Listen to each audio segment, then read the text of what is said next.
बिस्मिल्लाहिर्रहमानिर्रहीम। आज जिस टॉपिक पे हम बात करेंगे वो है एंकल स्प्रेन। एंकल जॉइंट या टखने का जॉइंट हमारी बॉडी का एक इम्पॉर्टेंट जॉइंट है, जिसमें रोजमर्रा के काम के दौरान चलते हुए या खिलाड़ियों को अपने वर्कआउट करते हुए जो हम कहते हैं कि जी पाँव चलते हुए मुड़ गया या डिसबैलेंस हो गया या पाँव में मोच आ जाना, वो आपका कहलाता है एंकल स्प्रेन। जब हम इसको डिफ्रेंशिएट करना चाहें कि जी हमारा वाकई जो स्प्रेन है, जो हमारी लिगामेंट की खींच है, ये वो चीज है या खुदा ना खास्ता कोई हमारा जॉइंट जो है डिसलोकेट हो गया है या हमारा कोई बोन जो उसको अटैचिंग बोन्स है उनका फ्रैक्चर वगैरह तो नहीं हो गया, तो उसका सिंपल जो टेस्ट है वो ये है कि अगर हम अपने उस पाँव के ऊपर 2 से 3 स्टेप्स जो है वो ले सकते हैं, तो इसका मतलब है कि हमारा पेन के बावजूद भी हमारा खुदा ना खास्ता वो कोई सीवियर मसला नहीं है और वो हमारे सिर्फ पाँव का जस्ट मुड़ना या मोच आना है और उसको हम कंजर्वेटिवली या फिजियोथेरेपी पॉइंट ऑफ व्यू से हम उसको ट्रीट कर सकते हैं। तो आज उसमें जाने से पहले ही मैं थोड़ा सा आपको एंकल की एनाटॉमी के बारे में बताना चाहूंगा कि टखने की बोन्स जो है वो हमारी उनके साथ कहाँ पे लिगामेंट्स अटैच होते हैं और वो कैसे जो है अगर मुड़ गया या कौन कौन सी नॉर्मल मूवमेंट जो है उनके ऊपर हो सकती है। तो एंकल जॉइंट पे जो हमारी लोअर लेग की बोन्स के दरमियान और हमारा फुट की बोन्स के दरमियान बनता है, उसमें हम कहते हैं कि हमारे दोनों साइडों पे, बाहर वाली साइड पे और टांग के अंदर वाली साइड पे अराउंड द एंकल या टखने के इर्द जो है हमारे लिगामेंट्स होते हैं। मोस्ट कॉमनली जो हमारा पाँव मुड़ता है या जो हमारा लिगामेंट रप्चर होता है वो हमारे बाहर के साइड वाला लिगामेंट है, जिसे हम लैटरल कोलैटरल लिगामेंट कहते हैं।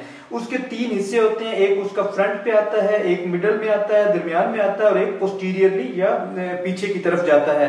तो जो कॉमनली मुड़ता है उसमें हम कहते हैं कि जी पाँव अंदर की तरफ जो है वो मुड़ गया, इसका मतलब है कि जो बाहर के साइड वाला लिगामेंट है उसको खींच पड़ी। और दूसरी चीजें जो मैं आपको जब मूवमेंट गाइड करूंगा उससे पहले आपको समझाना चाहता हूं कि हमारे एंकल के ऊपर कौन कौन सी मूवमेंट जो है वो नॉर्मली हो रही होती है। तो उसमें एक अपवर्ड की मूवमेंट है, पाँव हमारा ऊपर की तरफ आता है जिसे हम डार्सीफ्लेक्शन कहते हैं।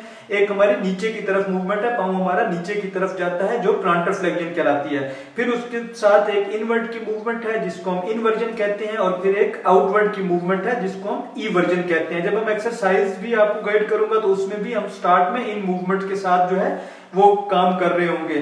तो जैसे मैंने पहले बता दिया, हमारा जो बाहर वाली साइड का लिगामेंट है चलते हुए मोस्ट कॉमनली ये ट्विस्ट होता है और उसके साथ जो टांग की बाहर वाली साइड के मसल है वहां पे भी आपको पेन आ सकता है और पेन जो है आपको हमारे पाँव के जो ऊपर वाले हिस्सा है टखने के सामने उस जगह पे भी पेन आ सकता है। और जो ज्यादा मूवमेंट रिस्ट्रिक्ट होती है वो हमारे पाँव के ऊपर की तरफ जाने वाली जो मूवमेंट है वो रिस्ट्रिक्ट होती है। तो जैसे मैंने पहले बता दिया कि अगर आपका कोई फ्रैक्चर या डिसलोकेशन वगैरह नहीं है तो उसके बाद जो हम कंजर्वेटिवली या एक्सरसाइज के साथ जो आजकल के सिनेरियो में घर में रहते हुए जो हम एक्सरसाइज कर सकते हैं उनके थ्रू आपको गाइड करूंगा। तो जो भी हम रिहेबिलिटेशन का प्रोग्राम बनाते हैं बीइंग फिजियोथेरेपिस्ट, हम उसको डिफरेंट फेजेस में डिवाइड करते हैं, फेज 1, फेज 2, फेज 3। फेज 1 में जैसे एंकल के बारे में हम डिस्कस करेंगे तो फेज 1 में जो हमारा गोल है वो ये होता है कि हमने पेन को कम करना है, स्वेलिंग अगर है उसको कम करना है और जो रेंज ऑफ मोशन लिमिटेड होगी उसको बढ़ाना है। फेज 2 में जब हम जाते हैं तो उसमें हम कहते हैं कि हमने साथ एंकल की स्ट्रेंथ जो है उसको भी बढ़ाना है। और फेज 3 में जब हम जाएंगे तो उसमें एंकल जो है हमारे बैलेंस में, प्रोप्रियोसेप्शन में एक पॉजिटिव रोल अदा कर रहा होता है, तो उसकी जो डिस्टर्बेंस है या हमारी जो फंक्शनल एबिलिटीज रिस्ट्रिक्टेड होती हैं, हमने कुछ फंक्शनल एक्सरसाइजेज जो है वो करानी होती हैं। तो मैं बारी बारी आपको डिफरेंट फेजेस की एक्सरसाइजेज गाइड कर दूंगा जो घर में रहते हुए आपको हेल्पफुल होगी। और उसके अलावा हर बंदा जो है अपने पेस के मुताबिक अपनी जो है फेज के दरमियान जो है वो चेंज कर सकता है। और जब हम फेज 2 में भी चले जाएंगे तो हमने स्टार्ट अपना फेज 1 की एक्सरसाइज से करना है और 3 में भी चले गए तो स्टार्ट हमारा फेज 1 की एक्सरसाइज से होगा और ग्रेजुअली हम ऑल जो 3 फेजेस की एक्सरसाइजेज हैं उसको कंप्लीट कर लेंगे। और अगर किसी कंडीशन में खिलाड़ी को या जो बंदा है वो एक्सरसाइज कर रहा है और उसको उसमें पेन आना शुरू हो गया तो उसने फौरन उसको स्टॉप कर देना है और अपने डॉक्टर से या अपने फिजियोथेरेपिस्ट से कंसल्ट कर लेना है। आपने कभी भी कोई एक्सरसाइज पेन के अंदर जाके जो है वो नहीं करनी। Most of the time pain free range में रहते हुए आपने एक्सरसाइज करनी है। तो जो एक्सरसाइजेज हम फेज 1 में रह के कर सकते हैं, जैसे मैंने आपको पहले बता दिया, उसमें हमारा टारगेट जो है वो हमारे रेंज ऑफ मोशन के ऊपर है। तो आप बैठ के इस पोजीशन में अपना राइट लेग है तो इसको आपने अप और डाउन जो है इसकी रेपिटेशन जो है वो स्टार्ट करनी है। अप की तरफ ऊपर की तरफ लेकर आना है, फिर नीचे की तरफ लेकर जाना है। इसी तरीके से न्यूट्रल पोजीशन में आके जो हमारा 90 का एंगल बनता है उसमें रह के आपने पाँव को अंदर की तरफ लेके जाना है और फिर पाँव को दरमियान में सीधा आके फिर बाहर की तरफ जो है वो लेके जाना है। इसमें एक एहतियात आप लोगों ने करनी है कि आपकी ये मूवमेंट जो है ट्रूली जो है फुट के ऊपर होनी चाहिए, आपकी हिप के साथ ना होनी चाहिए। ये जो मूवमेंट है ये हमारी हिप के साथ मूवमेंट जो है ये हो रही है। तो आप अपने नी के ऊपर हाथ रख लेंगे, लोअर लेग के ऊपर हाथ रख लेंगे और उसके बाद जो इनवर्ट की मूवमेंट है और आउटवर्ड की मूवमेंट है वो आपकी इजी हो जाएगी। इसके साथ दूसरी एक्सरसाइज जो है वो आप कर सकते हैं, उसमें हम कहते हैं कि हम नीलिंग की पोजीशन में आएंगे। ये मेरा फुट फ्रंट पे आ गया जो इफेक्टेड है, और जो मेरा अपर बॉडी स्ट्रेट होगी और जो मेरा नी है, नी को मैंने फॉरवर्ड मूव करना है। यहाँ पे ये एंगल आपको कम होता जो है वो मिलेगा। तो इसका मतलब है कि हम अदर वे अपर जो सेगमेंट है बॉडी का उसको मूव करके अपनी रेंज ऑफ मोशन जो है वो इंक्रीज करने की कोशिश कर रहे हैं। तो ये हमारी रेंज ऑफ मोशन इंक्रीज करने की हमारी एक्सरसाइजेज होगी। फिर हम जाते हैं अपनी स्ट्रेंथ की एक्सरसाइजेज की तरफ। स्ट्रेंथ ट्रेनिंग के लिए आप घर में कोई टॉवल के साथ, अगर थेराबैंड अवेलेबल है, जैसे इस टाइम पे मेरे पास है, तो थेराबैंड के साथ आप डिफरेंट एक्सरसाइजेज जो है वो कर सकते हैं। और जो भी एक्सरसाइज होगी आपकी बॉडी का जो सेगमेंट की पोजीशन है वो आपकी न्यूट्रल होनी चाहिए। ये नहीं कि आप एक रीजन की एक्सरसाइज कर रहे हो और आपने हिप से या किसी और जगह से रोटेट किया हो तो आपको वहां पे प्रॉब्लम स्टार्ट हो जाए। तो आपने स्ट्रेट कर दिया, ये मैंने थेराबैंड डाल दिया, अभी न्यूट्रल पोजीशन में है, यहां से होल्ड कर लिया और मैं इसकी रेजिस्टेंस के साथ, सर्टेन रेजिस्टेंस के साथ डाउनवर्ड जो है वो पुश कर रहा हूं। तो ये मेरे प्लांटर फ्लेक्शन की स्ट्रेंथ को इंप्रूव करेगा।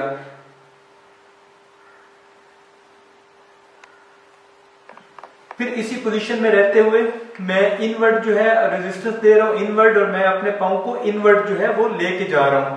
और इसी तरीके से नॉर्मल आके फिर मैं आउटवर्ड सर्टेन रेजिस्टेंस के साथ, जो रेजिस्टेंस है वो मैं अपने हैंड के साथ जो है उसको कंट्रोल कर रहा हूँ। और इसी तरीके से आप इन एंड्स को दूसरी साइड पे किसी चीज के साथ बांध के और फिर आप जो है ऊपर वाले जो हमारे टार्सी फ्लेक्शन है हम उनकी एक्सरसाइज जो है कर सकते हैं लाइक दिस।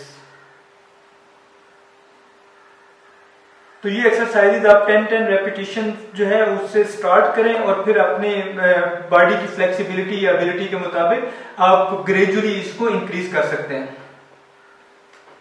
यहाँ पे हमारा फेज 1 कंप्लीट हो गया। फेज 2 की और जो 3 की एक्सरसाइजेज हैं, जैसे फेज 2 में एक ये हमारी स्ट्रेंथनिंग की एक्सरसाइजेज होगी जो आप लेट के कर सकते हैं, और इसके आगे जो वेट बेरिंग की एक्सरसाइजेज है वो मैं अगले फेज में आपको खड़े होकर जो है वो गाइड कर दूंगा।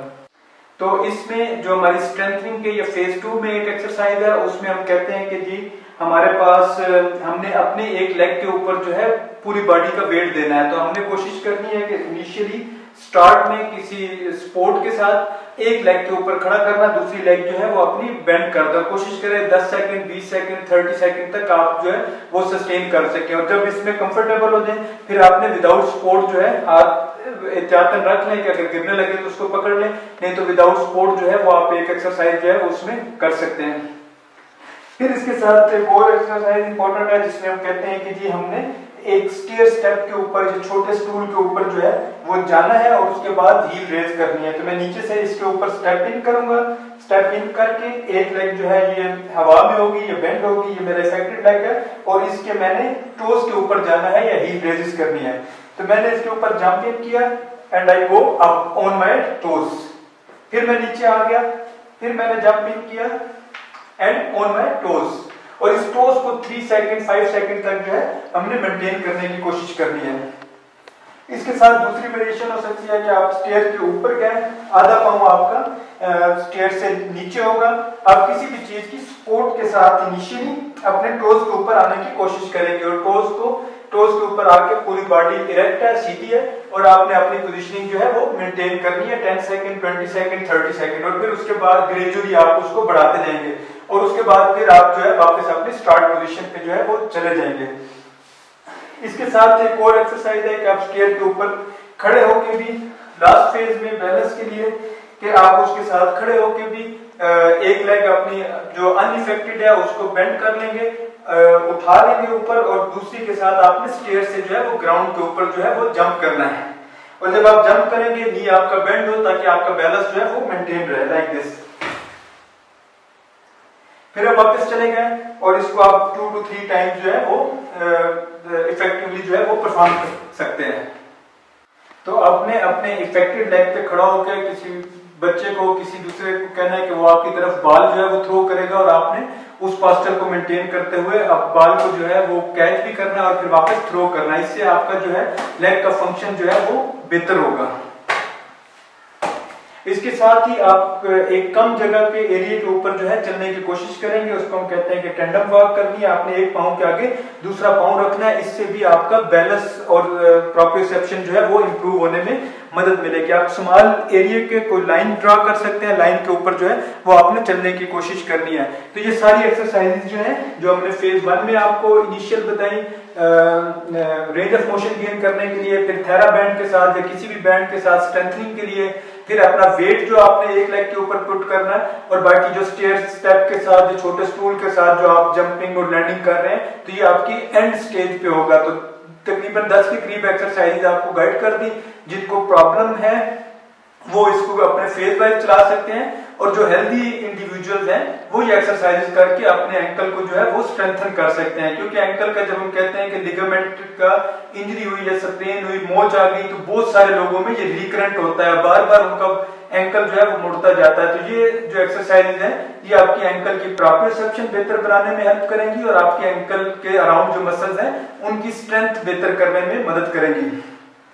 इसके साथ साथ पाकिस्तान स्पोर्ट्स बोर्ड ने जो ऑनलाइन सर्विस स्टार्ट की है, उसमें हमारे खिलाड़ी या कोई भी इंडिविजुअल जिनको इन एक्सरसाइजेस करते हुए कोई प्रॉब्लम है या वो अपना केस डिस्कस करना चाहते हैं, तो वो हमारे पेज के ऊपर जो इन्फॉर्मेशन है उसके थ्रू मेरे से कांटेक्ट कर सकते हैं, और हम अपने खिलाड़ियों के लिए और जनरल पॉपुलेशन के लिए हर मुमकिन कोशिश करेंगे कि इस कोविड डिजीज के जो सिनेरियो है उसके अंदर घरों में रहते हुए उनको एक्सरसाइजेज जो है वो गाइड की जा सके। बहुत शुक्रिया।